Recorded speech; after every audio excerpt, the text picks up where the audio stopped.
Now we begin to discuss about Unit 2, Lesson 11, Newton's Law and Momentum Theory. First, we can discuss about Newton's Law. So 2.1, Newton's Law. First of all, we can have an overview of how our ancestors are exploring those properties. Vision is an important window through which human beings perceive the natural world. Everywhere we look, we can see the movement of objects and recognize the various forms of movement.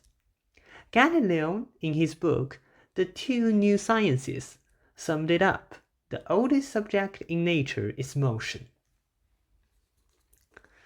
Ancient Greek scholars have recognized that there were not only apparent forms of motions, but also interesting courses, the former being the realm of kinematics and the latter in the realm of dynamics, according to those modern classifications. Aristotle noticed the circular motion of the sun, moon, and stars in the sky around the center of the earth, and the accelerated straight motion of falling bodies on the ground. The plane motion of objects along the horizontal ground, and the curved motion of inclined object. In terms of these intrinsic courses, he divided the movement into natural and forced two kinds. The former is caused by the nature of object, the latter is formed by external forces. The object or in the sky or on the ground, the object in the sky are composed of ether. The earth is made up of four elements: earth, air, water, and fire. Each element tends to return to its natural position. The motion of a light object rising and a heavy object falling is another kind of motion of nature. The heavier the object is, the more earth it contains, and the faster it falls. Can force the ground object to make a natural movement. The external force disappeared. The force movement will stop. In the strength or tension, the horizontal movement of object along a ground is force movement. With the help of the zest of hand to promote the projectile movement is also a force movement.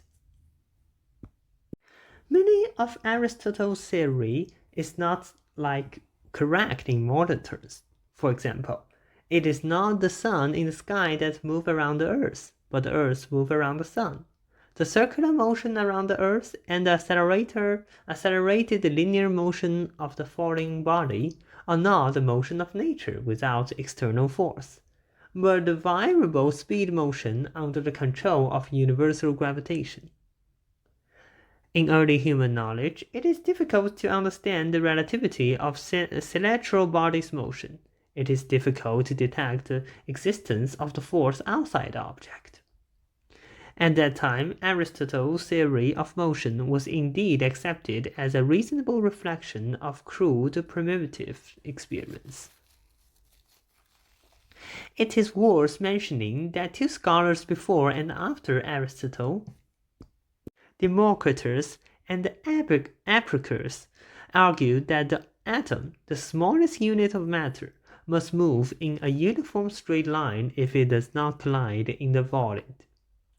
And the ideas of the pioneers of atomism are obviously closer to the Jews. But the two rational speculations, which at the time was insensible, was not easily accepted by the public. Aristotle's theory of motion did not really begin to take a bit until the 16th century. When Copernicus proposed the heliocentric theory, Kepler then based on a large number of observations of Tycho Brahe, analyzed and summarized the planet's motion around the sun. And thus he got the three laws of the motion of the planets around the sun. For the motion of objects on the ground, Galileo combined scientific thinking with experimental observations to carry out a serious and profound criticism of Aristotle's theory. If we take two objects that have a different natural speed, and we link them together. The faster one will be slowed down by the slower one, and the slower one will be moved up by the faster one. So we can have an example. Suppose we have a large stone moving at a speed of 8, and then we have a smaller stone moving at a speed of 4. When two stones are together, the system will move at a speed that is smaller than 8. But however, when two stones are combined, it is heavier than before, so it should move faster than 8, which creates a paradox. Thus, the claim that the heavier the object, the faster its force is clearly wrong.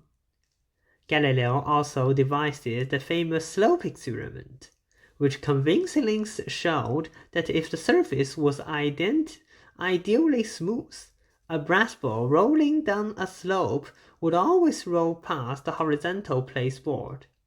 This means that if there is no resistance, the brass ball will remain a uniform linear motion. The Galileo's inclined plane experiment and the ancient atomism's conjecture of uniform linear motion of atoms in the void are undoubtedly the important basis for Newton to establish his internal law. After Galileo, Descartes, Huygens, Hooke, and other scholars continued to make a lot of experimental work in dynamics, and Newton pioneered the study of the motion of celestial bodies and the motion of objects on the ground. In Newton's Mathematical Principle of Philosophy of Nature, published in 1687, these two achievements were summarized into 3 laws of motion and the law of universal gravitation force to introduce the world, marking the beginning of modern science of classical mechanics was born.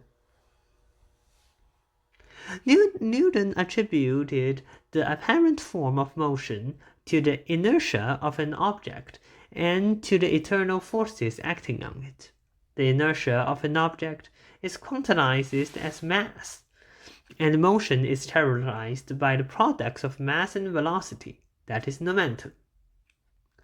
The product quantity of the object will change with time. The former is equal to the rate of change of the latter with time. Newton believed that the force on the object comes from other objects, and the force between the objects is mutual and symmetrical. Newton discovered causes on the ground the object to fall the force and the controlling move to resolve the Earth's force. Even causes the Earth and other planets to revolve the Sun along the ellipse path force is between the natural all object with one kind of mutual force, namely universal gravitation force. The content of classical mechanics described in this book, as mentioned earlier, are divided into 2 parts, kinematics and dynamics. Kinematics describe the motion of an object, and dynamics study the causes of the motion of an object. The basic content is to describe the motion of a particle. Dynamics is treated in the same way. First, the dynamical content of a particle, and then the dynamical content of a system of particles. If an object cannot be modeled as a particle, it is decomposed into infinitely many small points, particles, which is the different treatment of mathematics. And then the dynamic content of these infinite many small points is superimposed into the dynamic content of the original object. The calculus was created by Newton and Leibniz. We can understand the close relationship between physics and mathematics. The basis of dynamics does not involve the specific content of interaction, so it does not include Newton's universal gravitational force. That is Newton's three law of motion, known as Newton's law. In Newton's law, the force that acts on the proton combined with the space-time factor of the motion of the proton to form the cumulative amount of time and impulse of the force, and the cumulative amount of space-time of the force power. This results in the relation between impulse and the momentum of the particle. The relations of impulse, momentum, work kinematic energy, and work kinetic energy of the system of particles are these. The space is three-dimensional, and the motion paths of a particle can be different after the initial and final position of the particle are determined, and the force that do work have nothing to do with the choice of paths are paid special attention to. This leads to the establishment of the concepts of conservative force, potential energy, and mechanical energy. It should be pointed out that the existence or non-existence of the conservative force cannot be logically determined by Newton's law. That is, the existence of conservative force in nature is independent of Newton's law. On the contrary, the existence or absence of the conservative force in nature does not affect the correctness of Newton's law. Space is three-dimensional, and particles under the action of forces have a spatial rotation effect relative to a reference point. The development of this aspect constitutes the relationship between the particle movement and angular momentum and the relationship between particle system moment angular motion.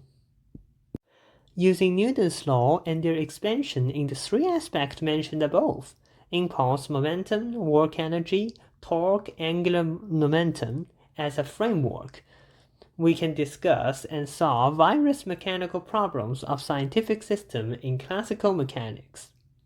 Simple problems such as sliding blocks with resistance on inclined surface, collision problem, planetary motion around the sun, and more complex problems such as rigid body, fluid problem, vibration, and wave problems. Logically speaking, gravity and electric forces are parallel, but the study of electric forces has become a separate discipline due to its rich connotations.